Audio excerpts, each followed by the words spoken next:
पहिला एउटा कुरा भन्छु अहिले महानायक राजेश हमालज्यूको चाहे पुतला दहन गर्ने कुरा होस् फोटो जगाउने कुरा होस् उहाँलाई बदनाम गर्ने कुरा छ यो कतै न कतै नेपालमा भाडभैलो मचाउने अशान्ति मचाउने द्वन्द्व फैलाउने र नेपालमा दलितहरूको अधिकार खोज्ने आदिवासी जनजातिको अधिकार खोज्ने यो षड्यन्त्रको कडी हो। सबैभन्दा डर लाग्ने पछि के प्रशासन पुलिस नेता जनता कोदेखि डर लाग्छ? तपाईँ एउटा चाहिँ युवा नेता भएको होइन कसैसँग डर लाग्दैन। चोरी गर्न चोरहरू गए कालो वर्णका चोर गए भने लट्टीपट्टी पारेर त्यो बेलामा हिँडे भने पनि खिसिक्का हाँसे भने दाँतको आधारमा पक्राउ पर्थे। अब अहिले चाहिँ चोर थलैमा पक्राउ पर्ने स्थिति आएको छ। त्यस कारणले गर्दाखेरि कुरा खस्रै मिठो हुन्छ रोटी चिल्लो मिठो हुन्छ। म लाइपाते कुरा गर्दिनँ दोहोरो कुरा गर्दिनँ हो।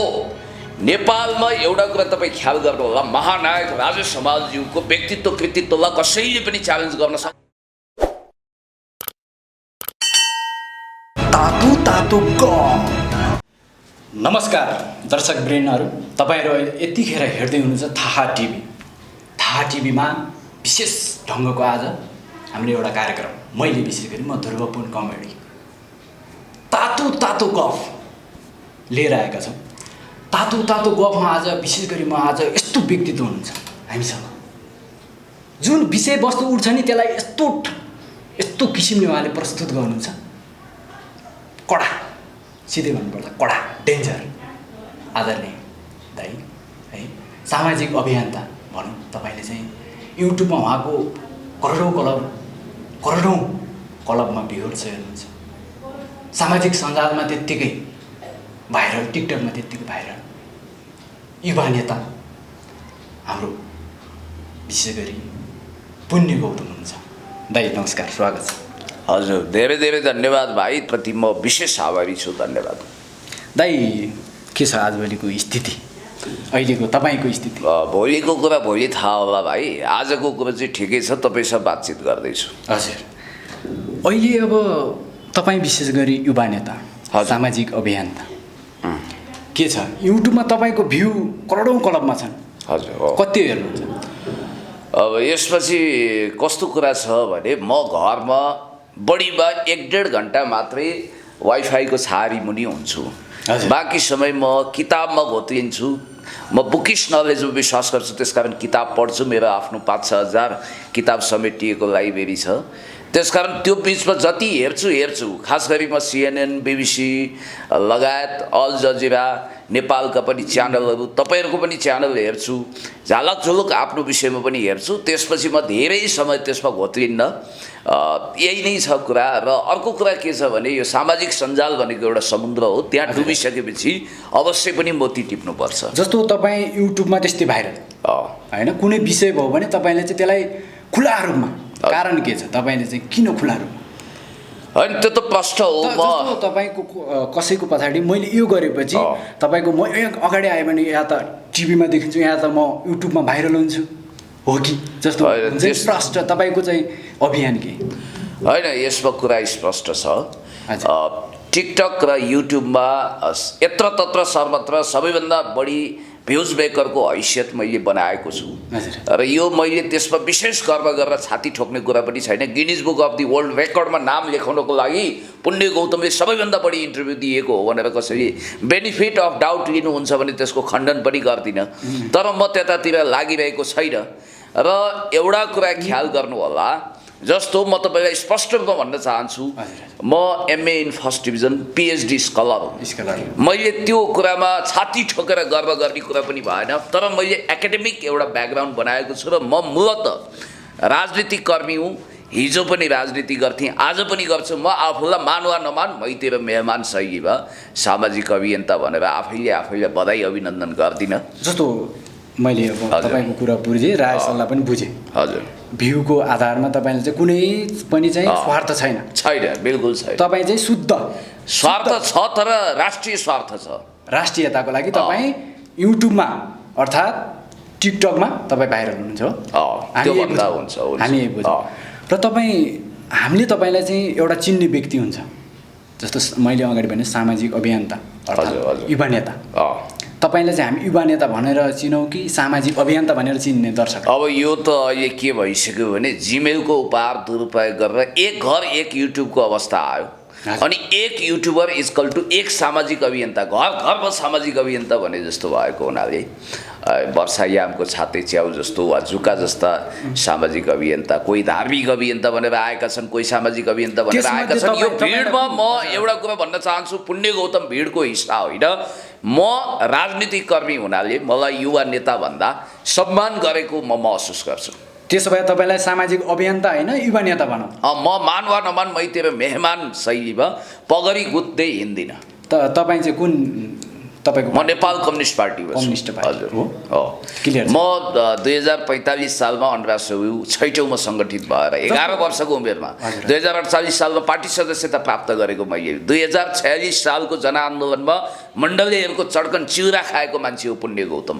2052 सालमा जनयुद्ध सुरु हुँदा त्यसको फर्स्ट रडको म कार्यकर्ता हुँ र म कम्युनिस्ट पार्टीको पोलिट ब्युरो सदस्य जो केन्द्रीय समितिभन्दा एक स्टेप माथि हुन्छ, तत्कालीन नेपाल कम्युनिस्ट पार्टी मार्क्सवादी लेनिनवादीको पोलिट ब्युरो सदस्य हुँ र अहिले पनि म केन्द्रीय समितिको निम्ति ठिक्क तयार भएको मान्छे हुँ नेकपाको निम्ति। जस्तो तपाईँलाई हामीलाई पनि थाहा छ, दर्शकलाई पनि थाहा छ, तपाईँ धेरै पढेको मान्छे हो, एमए पढेको मान्छे हो, पिएचडी गरेको मान्छे हो। हजुर। तपाईँ डक्टर लेख्न पाउनुहुन्छ? होइन, त्यो त अधिकार भइहाल्छ। राष्ट्रपतिबाट पदक उठाइसक्थेँ मैले, महेन्द्र विद्याभूषण। जस्तो मैले भन्नु खोजेको, तर अब लकडाउन पछि, सुन्नुहोस्, मैले भन्नु खोजेको कोरोनाको कहर पछि क्लियर पार्न के खोजेको भने दर्शकलाई, आम दर्शकलाई, हामीलाई हेर्नुहुने दर्शकलाई, तपाईँ चाहिँ सामाजिक अभियन्ता भनेर जस्तो लागिराख्नु भएको छ। कसैको चाहिँ काण्ड होस्, हत्या होस्, बलात्कार होस्, जेमा पनि तपाईँ पुण्य गौतम भनेपछि अगाडि एकदम चेतावनी। हजुर। तपाईँ चाहिँ ठाडो प्रस्तुत हुनुहुन्छ। हजुर। कारण तपाईँ राजनीतिक हो कि या सामाजिक अभियन्ता, यो मलाई बताइदिनुहोस्, दर्शकलाई पनि बताइदिनु। क्यापिटल इन 21st सेन्चुरीका लेखक थोमस पिकेटीको एउटा प्रसिद्ध भनाइ छ, यदि तपाईँ समाजमा बाँचिरहनु भएको छ भने समाजको सर्वाङ्गीण समस्याबाट तपाईँ भागदौड गर्न सक्नुहुन्न। त्यसप्रति तपाईँले जिम्मेवारी बोध गर्नुपर्छ। हामी पनि कुनै मङ्गल ग्रहको एलियन नहुनाले मैले समाजका हरेक विषयवस्तुलाई आफ्नो समस्या ठानेर त्यसमा बोल्दै आएको छु, आफ्नो विचारधारणा अभिव्यक्त गर्दै आएको छु र लड्दै पनि आएको छु। न्यायको पक्षमा, इन्साफको पक्षमा, देशको पक्षमा, जनताको पक्षमा, विकासको पक्षमा, समृद्धिको पक्षमा, अन्याय विरुद्ध, अत्याचार विरुद्ध, भ्रष्टाचार विरुद्ध, हर किसिमको विकृति विसङ्गति विरुद्ध मैले आफूलाई खडा गरेको छु। तपाईँ न्यायको न्यायदाता हो। हामी होइन, म त्यस्तो देवदूत पनि होइन, जादुको छडी पनि जस्तो अन्यायमा परेको व्यक्तिको तपाईँले चाहिँ बुलन्द आवाज निकाल्दिनु। अफ कोर्स, निश्चय। भनेपछि तपाईँ युवा नेता भनेपछि यत्रो पढेको मान्छे अभियन्तातिर जोडिनु पनि भएको छ, युवा नेता यतातिर पार्टीले तपाईँलाई त सिट दिएला नि त। के छ त पछि यबाट आएर तपाईँ राजनीतिमा? होइन, आशीर्वाद लागोस्। म सांसद हुनको लागि, मन्त्री हुनको लागि बढी हत्या गरेर अगाडि बढेको मान्छे होइन। फेरि उठ्जोगी फड्कार छाला, जता जाला उतै खाला, भोक्न भक्करी पिर्न सुर्ता टाइपको, योगी टाइपको, फिरङ्गी टाइपको मान्छे पनि होइन र पार्टीले आवश्यकता अनुसार दिएको जुनसुकै जिम्मेवारी पनि वहन गर्दै अगाडि बढ्छु। भनेपछि तपाईँले चाहिँ यता सिट पायो भने यता पनि आउनुहुन्छ भन्ने कुरा? सिट पायो भन्ने होइन, मेरो स्वाभाविक अधिकार हो। राजनीति गर्ने मान्छेले अवश्य पनि क्लियर के पार्दिनु भने तपाईँ सामाजिक अभियन्ता हो, न्यायको न्यायदाता हो। म सामाजिक अभियन्ता होइन, म मानवतावादी मान्छे हो। भनेपछि किन गरिराख्नु भएको छ यत्रो दुःख? होइन, दुःख त मेरो यो स्वैच्छिक रोजाइ हो। कुनै पनि ठाउँमा म त्याग गर्छु, तपस्या गर्छु भन्न पाइन्छ नै। जस्तो तपाईँको फिडब्याक हेर्दाखेरि पहिलाको तुलनामा अहिले तपाईँ चाहिँ पुण्य गौतम जय जय छ। पहिला तपाईँलाई गाली गर्ने मान्छेहरूले पनि अहिले पुण्य गौतम सही छ है, यो मान्छेले केही कुरा बुझ्दैछन्, मान्छे कुरा बुझ्दैछन्। भनेपछि त्यही मान्छेले भोलि तपाईँ यता राजनीतितिर लाग्नुभयो भने सिट त भोट त देला नि त। अरे बाबा, यस्तो हो, म सुरुदेखि नै फ्रम द भेरी बिगिनिङ म पोलिटिक्सबाटै आएको मान्छे हुनाले मेरो जग बनेको छ। जग राम्रो भयो भने घर मजबुत हुन्छ। अवश्य पनि मलाई विश्वास गर्नुहुन्छ, जनताले भारी मतले जिताउनुहुन्छ। भनेपछि हामी क्लियर भयो। तपाईँ चाहिँ सबैभन्दा डर लाग्ने पछि के? प्रशासन, पुलिस, नेता, जनता, कोदेखि डर लाग्छ? तपाईँ एउटा चाहिँ युवा नेता भएको। होइन, कसैसँग डर लाग्दैन। डर लाग्ने भए त म गुफा पसिहाल्थेँ नि। यस्तो कुरा क्लियर गर्नु, मैले भन्नु खोजेको के भने तपाईँ चाहिँ मैले युट्युबहरूमा हेरिरहेको तपाईँ चाहिँ उर्लिराख्नु भएको हुन्छ होइन। तपाईँ 2200 पटक जेल गएको। हजुर, हिरासतमा 2200 पटक के कारण? अभियन्तातिरबाट हो कि तपाईँ? होइन, कहिले सरिता गिरीको सांसद पद खारेज हुनुपर्छ भन्ने आवाज बुलन्द गर्दा, कहिले 374 किलोमिटर भूगोल समेटिएको कालापानी, लिपुलेक, रिम्पिया धुरा सहितको जमिन नेपालको हुनुपर्छ भन्ने पक्षमा सडकमा बुलन्द आवाज गर्दाखेरि कहिले के गर्दा कहिले कुलमान घिसिङज्यूका नेपाल विद्युत प्राधिकरणको कार्यकारी निर्देशक बन्नुपर्छ भनेर मैले 37 साल जस्तो दरो खरो उभिँदाखेरि साटा भाटा भेटी पिटाई भेटी होला। जस्तो त्यहाँ प्रशासन पुलिसबाट लाठीचार्ज भएको थियो, हामी भिडियो पनि हेरेका थियौँ, धेरैले चाहिँ दुःख व्यक्त गर्नुभएको थियो। हजुर, यो चाहिँ कारण तपाईँले कुलमान घिसिङको समर्थनमा लागेर व्यक्तिको समर्थन भन्दा पनि उहाँले गरेका कामको हो, उहाँले नेपाललाई लोड सेडिङ मुक्त बनाउनको निम्ति देशभक्त समाजवादी सरकारको म्यान्डेट अनुसार काम गर्नुभयो र त्यो कामको उच्च मूल्याङ्कन गर्नु। ठिकै छ, यही कार्यक्रम मार्फत तपाईँले भनिदिनुहोस्, तातो तातो गफ मार्फत भनिदिनुहोस्, तपाईँले चाहिँ कुलमान घिसिङलाई चाहिँ किन समर्थन गर्नुभयो? होइन, त्यसको कुरा स्पष्ट पारिदिनुहोस्, किन रहेछ त? जस्तो हेर्ने मान्छेहरूलाई त्यहाँ लागोस् कि पुण्य गौतमले किन चाहिँ भाटा खाएको रहेछ, किन चाहिँ हानेका रहेछन्, यो चाहिँ छुट्याउनु दर्शक। अब यो विषयमा दर्शकलाई धेरै ट्युसन पढाइरहनु पर्ने जरुरी छ। तपाईँको विचारमा यहाँ जस्तो म तपाईँलाई भन्न चाहन्छु, 34 अर्ब घाटामा गएको नेपाल विद्युत प्राधिकरणमा 9 अर्ब नाफामा कुलमान घिसिङजीले लगिदिनु भयो। अनि त्यसपछि त्यति मात्रै होइन, 7 अर्ब बोनसको कारोबार हुने ठाउँमा बोनस ठप्पै गरिदिनु भयो। र त्यति मात्रै होइन, पहिला 700 मेगावाट बिजुली नेसनल ग्रिडमा जोडिएको थियो, उहाँको पालामा 1400 मेगावाट बिजुली नेसनल ग्रिड केन्द्रीय प्रसारण लाइनमा जोडिएको छ। नेपाल लोड सेडिङ मुक्त भएको छ। पहिलाको स्थिति यस्तो थियो कि लोड सेडिङ भएको बेलामा बत्ती आयो भन्ने कुरा समाचार बन्थ्यो, तर अहिले बत्ती गयो भन्ने कुरा समाचार बन्छ। मैले अलिकति प्रतीकात्मक रूपमा जहिले पनि भन्ने गर्छु कि तपाईँलाई थाहा छ, अब अहिले कुनै घर चोरी गर्न चोरहरू गए, कालो वर्णका चोर गए भने लटीपट्टी पारेर त्यो बेलामा हिँडे भने पनि खिसिक्का हाँसे भने दाँतको आधारमा पक्राउ पर्थे। अब अहिले चाहिँ चोर थलैमा पक्राउ पर्ने स्थिति आएको छ। त्यस कारणले गर्दाखेरि कुलमान घिसिङज्यूले नेपाललाई लोड सेडिङ मुक्त बनाउन जुन खालको प्रयत्न गर्नुभयो, जुन ढङ्गको कन्ट्रिब्युसन गर्नुभयो, त्यसलाई उच्च मूल्याङ्कन गरेर उहाँलाई नेपाल विद्युत प्राधिकरणको पुनः कार्यकारी निर्देशक बनाऊ। अब उहाँलाई यस्तो लाग्दो हो कि होइन, यो सचिवलाई ठेकी कसरी टक्राउनु पर्ने, बिहानै जय शम्भो भनेर शक्ति केन्द्र धाउनु पर्ने, यो खालको पदमा म किन जान्छु, अब त म सांसद बन्ने हो, मन्त्री बन्ने हो, राजदूत बन्ने हो भन्ने उहाँलाई लाग्छ भने ठिकै छ, उहाँ त्यसको लागि पनि योग्य हुनुहुन्छ। ठिकै छ, यो विषयमा तपाईँले अहिले पनि प्रश्न पार्नुभयो, अघिल्ला अरू इन्टरभ्यूहरूमा पनि दिनुभएको छ तपाईँले, योबाट हाम्रो आम दर्शकले बुझिसक्नु भएको छ। हजुर, तपाईँ अहिले युट्युब च्यानल कति हेर्नुहुन्छ? हेर्नुहुन्छ, आवश्यकता अनुसार हेर्छु। मैले हेरेकोलाई सब्सक्राइब पनि गर्छु। गर्नुहुन्छ भनेपछि धर्म के हो तपाईँलाई चाहिँ एउटा क्वेसन मेरो? अहिले धर्म भनेको प्राणी चराचर जगतको कल्याणको निम्ति। जस्तो तपाईँ एउटा धर्म भयो, म एउटा धर्म भयो, हामी बिच जातीय दङ्गा हुन सक्छ? होइन, यस्तो म कम्युनिस्ट हुँ। कम्युनिस्ट भइसकेपछि म आफू स्पिरिचुअलिजममा निर्लिप्त हुन्न। सुन्नुहोस् मेरो कुरो, हुन्न, तर म सर्वधर्म समभावको मान्यता राख्छु। त्रेतायुगको कहिले जस्तो कुनै धर्मलाई काखामा राख्ने, कसैलाई पाखा गर्ने, यो काम गर्नु हुँदैन, राज्यको कुनै आफ्नो धर्म हुँदैन भन्ने मान्यतामा स्पष्ट छु। मैले यो कुरा किन उठाएँ भने अहिले सामाजिक सञ्जालमा है, विशेष गरी चलचित्र क्षेत्रमा इतिहासमै पहिलोपटक महानायक राजेश हमाल है, सबैले मानेको महानायक राजेश हमाल अहिले यो जातको विषयमा तानिनु भएको छ। तपाईँले बुझ्नु भएको छ है, यो जातीय दङ्गा अरू देशको तुलनामा हाम्रो देशमा जातीय दङ्गा हुनु जरुरी छ के छ?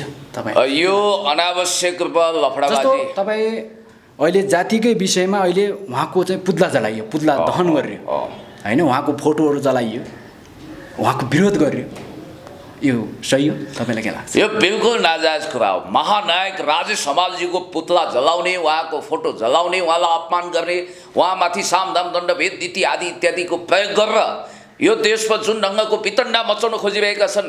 अनि तपाईँले एउटा ग्रन्थ पढ्नुभएको छ, the clash of civilisation and remaking of old order, written by Samuel P Huntington हो। त्यो ग्रन्थको आधारमा नेपालमा जातीय वितण्डा मचाउन चाहने, खास गरी आफै बोक्सी र झाँक्री हुन चाहने यो तत्त्वहरू जो प्रकारान्तरले आफै हिन्दू अतिवादी भएर वास्तविक हिन्दू त सहनशील हुन्छ, बुद्ध चेतनाको हुन्छ, अरूको अस्तित्व कदर गर्छ, उसले हिंसाको कुरा गर्दैन, तोडफोडको कुरा गर्दैन, आगजनीको कुरा गर्दैन, वितण्डा मचाउने कुरा गर्दैन, राजनीतिक कुरा गर्दैन। तर यी तथाकथित हिन्दुइजमका ठेकेदार धन्दा सेठहरू जो कुनै न कुनै रूपमा CIA वा पश्चिमा शक्ति केन्द्रद्वारा गाइडेड छन्, यिनीहरू प्रकारान्तरले क्रिस्चियन मिसनरीकै टुल्सहरू हुन्। जस्तो कि तपाईँलाई एउटा उदाहरण दिन चाहन्छु। तपाईँले भारतमा BJP पार्टी अहिले सत्तामा छ, हेर्नुहोस्, भारतको कांग्रेस, नेपालको नेपाली कांग्रेस त पश्चिमा शक्ति केन्द्रको दलाल हो, पपेट हो, गोटी हो। यो कुरामा भारत र पश्चिमाहरूले चलाउँछन् भन्ने कुरामा कुनै शङ्का छैन। तर त्यहाँको यो सोनिया गान्धी आइसकेपछि अलिकति प्याराडाइम सिफ्ट भयो।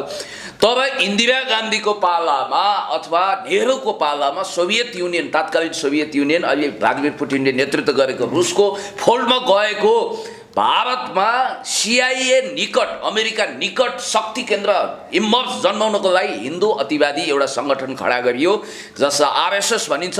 त्यसको जगमा BJP अहिले सत्तारूढ घटक त्यहाँ उभियो र त्यही RSS को दाना पानी खाने प्रकारान्तरले कुनै न कुनै रूपमा नेपालमा जातीय, धार्मिक, साम्प्रदायिक दङ्गा फैलाउन चाहने कुतत्त्वहरूले अहिले वास्तवमा यो जुन ढङ्गको अतिवादी कुरा गरिरहेका छन्, राजनीतिक हिसाबले नेपाललाई प्रतिगमनमा लाने, गणतन्त्रलाई समाप्त गर्ने, लोकतान्त्रिक गणतन्त्र विरुद्ध फाँसीको फन्दा भएर जारी लाग्ने, जनताको बिचमा जान नसक्ने, वडा सदस्य जित्न नसक्ने, पेलपाल झेलझेल ठेलठाल गर्ने, सामदाम दण्डभेद नीतिको आधारमा यो देशमा वितण्ड फैलाउन चाहने, देशको शान्ति अमन चैन समाप्त पार्न चाहने, नेपालमा आदिवासी जनजाति, दलित, महिला, सीमान्तकृत मुस्लिम अल्पसङ्ख्यकहरूको अधिकार खोज्न चाहने एउटा ठकुरी वंश विशेषको राज्य सत्ता स्थापित गर्न चाहने र तुमैव माता च पिता तुमैव सर्वम मम देव देव भावमा गिडगिडाउने, कुनै पनि मान्छेलाई विष्णुको अवतार भनेर उसलाई गरिमामय बनाउने, अरू जातिलाई दमन गर्न चाहने, विभेद छैन भन्ने, विभेदको पिलो जब पनपिएको छ त्यो सैन पल्ट्यो भने क्यान्सर हुन सक्छ भन्ने कुरालाई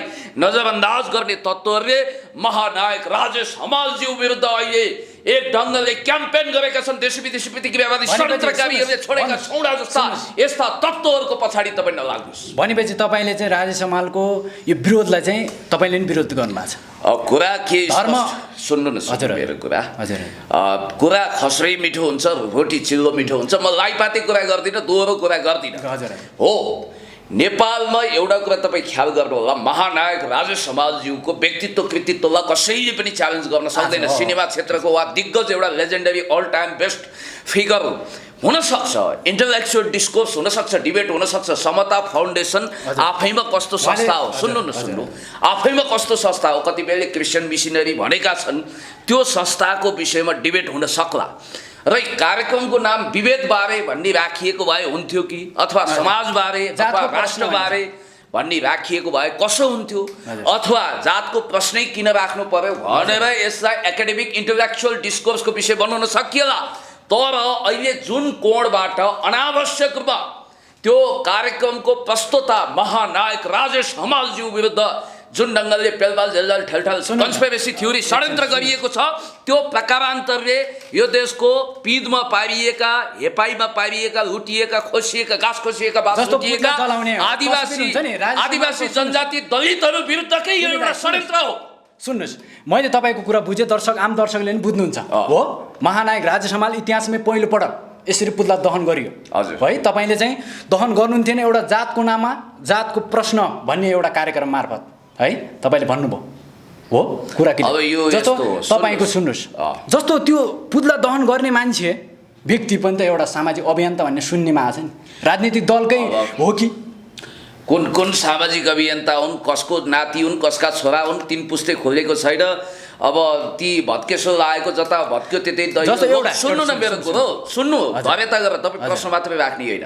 लोकसेवा लडेर खरदार मुखियामा अथवा अधिकृतमा नाम निकाल्न नसक्ने, राम्रो गायक हुन नसक्ने, अनि समाजबाट बहिष्कृत, वडा सदस्य जित्न नसक्नेहरू सामाजिक अभियन्ता भनेर सामाजिक सञ्जाल फोहोर गरिरहेका छन्। यस्ता कुतत्त्वहरू कहाँ जता भत्क्यो त्यतै दैयो भनेर धार्मिक अतिवादको वितण्डा मचाउँदै, घण्टा बजाउँदै वास्तविक हिन्दू भनेको त राम्रो सहनशील हुन्छ। हामी के भन्छौँ भने कुनै पनि राज्यको आफ्नो धर्म हुँदैन, त्रेतायुगको कैकैको जस्तो व्यवहार गर्न पाइँदैन।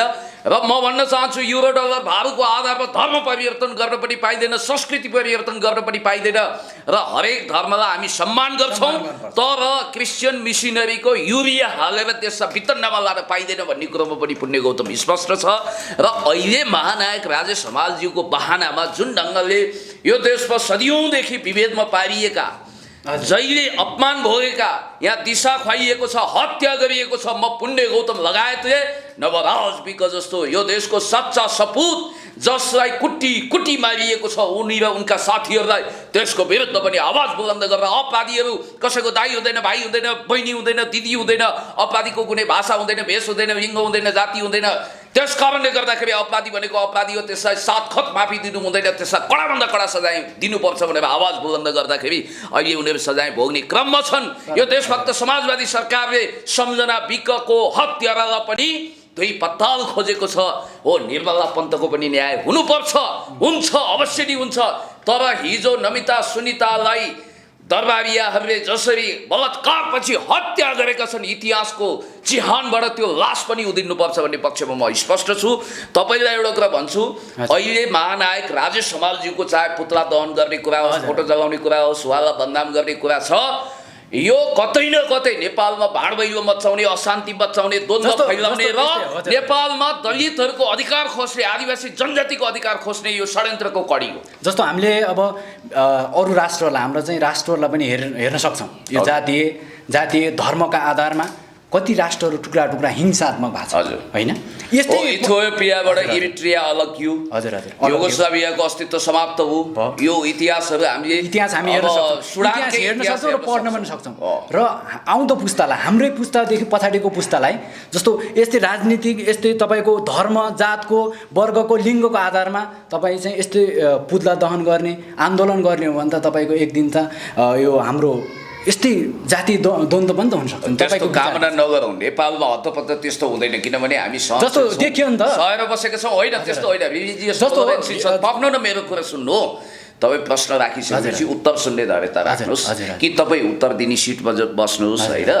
मुख्य कुरा के हो भने, गाठी कुरा के हो भने, नेपालमा जसले जति षड्यन्त्र गरे पनि, कन्स्पिरेसी थ्योरी लागू गरे पनि नेपालमा द्वन्द्व भड्किँदैन। यो कुरामा तपाईँ स्पष्ट हुनुहोस्। या जतिसुकै आइएनजिओका धन्दा सेटहरूले लगानी गरे पनि नेपाली जनताहरू एक आपसमा भिड्दैनन्, यो कुरा ध्रुव सत्य हो।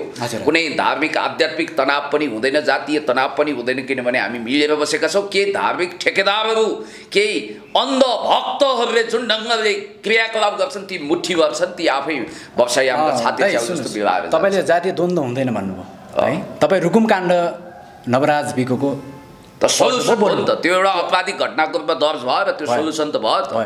जस्तो अहिले हिजो मात्रै सर्लाहीको घटना हेर्नुहोस्।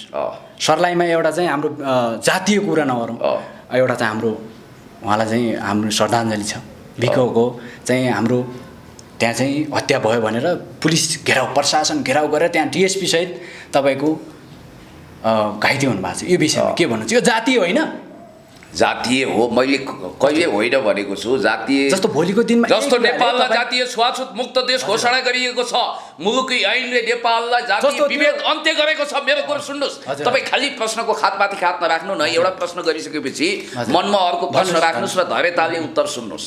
कुरा के हो भने, सर्लाहीको घटनालाई हेर्नुहोस्, चाहे जहाँसुकैको घटनालाई रेफरेन्समा लिनुहोस्, ती घटना भनेको आपराधिक पृष्ठभूमिका मान्छेले घटाएको अतिवादी घटनाहरू हो र त्यसलाई कानुनले उपचार गर्छ, त्यसलाई जातीय कलर दिनु हुँदैन भन्ने पक्षमा म छु।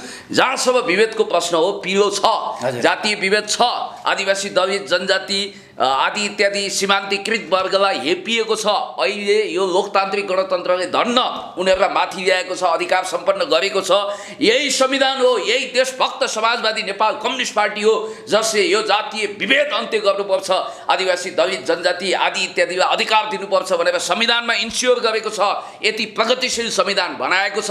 त्यसकारण तपाईँलाई म भरोसा दिलाउँछु कि आगामी दिनमा यस्ता घटनाहरू न्यूनीकरण हुँदै सामाजिक चेतना आउँछ। मलाई एउटा कुरा बताइदिनु पर्यो, मान्छे जन्मको आधारमा कोही सर्वश्रेष्ठ हुँदैन। 52 छोरा डाउन हुन सक्छन् र आदिवासी दलित जनजातिको कुलमा जन्मिएकाहरू पनि सर्वश्रेष्ठ हुन सक्छन्। तपाईँलाई एउटा कुरा थाहा छ नि, आई हेभ अ ड्रिम भन्ने मार्टिन लुथर किङलाई समेत कालो भएको हिसाबले त्यहाँ पेलबार जेलजाल ठेलठाल गरियो। त्यति मात्रै होइन, तपाईँ कलर डिस्क्रिमिनेसनको कुरा त्यहाँ जानुहोस्, गोरा र कालोको विभेद छ।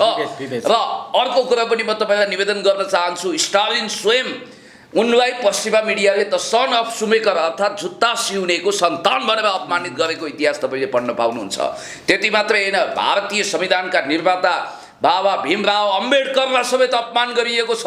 अस्ति भर्खर दलित नेता त्यहाँका एकदम शिल्पी समुदायका रिनाउन्स नेता किन उनी प्रधानमन्त्री भएनन्, नरेन्द्र मोदी किन आए भन्दा रामविलास पासवान एकदम कद्दावर सफल नेता थिए, तर पनि उनलाई त्यहाँ प्रधानमन्त्री स्वीकारिएन, किनभने व्यावहारिक हिसाबले त्यहाँ विभेद गरिएको छ। भारतमा ठुलो विभेद छ, आज पनि तराईमा एकदमै ठुलो घिनौना जातीय विभेद छ।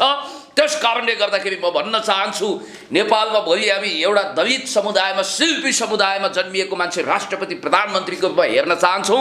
र हाम्रो उपलब्धि के हो भने जनआन्दोलन र जनयुद्धको उपलब्धि भनेको आदिवासी जनजाति महिला त्योभन्दा पनि दलितलाई विशेष अधिकार दिइएको छ।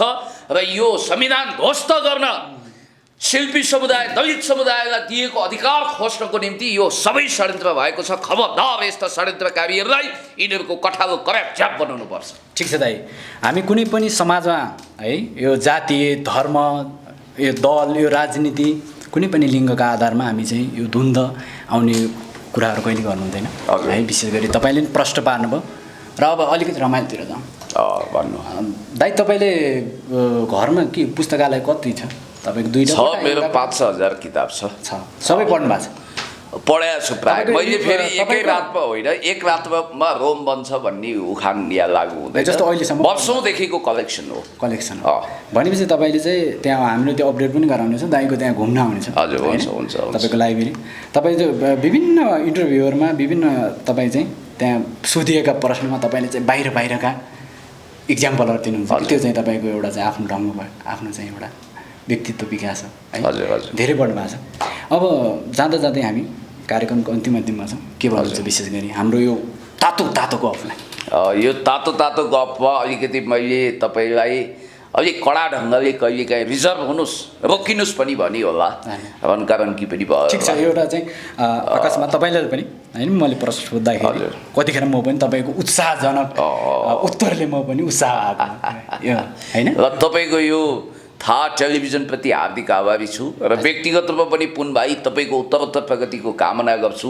यो समस्त टिम सरुजी लगायतको तपाईँहरूको टिमको दिन दुगुना रात चौगुनाको दरले प्रगति उन्नति हुँदै जाओस्। सुन्नेलाई सुनको माला, भन्नेलाई फुलको माला। यो भिडियो युट्युबमा सर्च गर्न साथ आइजाला, ट्रेन्डिङमा पनि छाइजाला, भाइरल पनि भइजाला। म आशा भरोसा विश्वास दिन्छु। हस् त, मौका दिनुभयो, धेरै धेरै धन्यवाद। धन्यवाद दाइलाई। हामी विशेष गरी दाइसँग मिठो कुराकानी र यो कडा कुराकानी गऱ्यौँ। तपाईँ यो कार्यक्रममा आइदिनु भयो, अमूल्य समय दिनुभयो। आउँदो दिनहरूमा पनि आउनु नै छ हाम्रो यो तातो गफमा। हुन्छ, हस्, धन्यवाद, नमस्कार भाइ।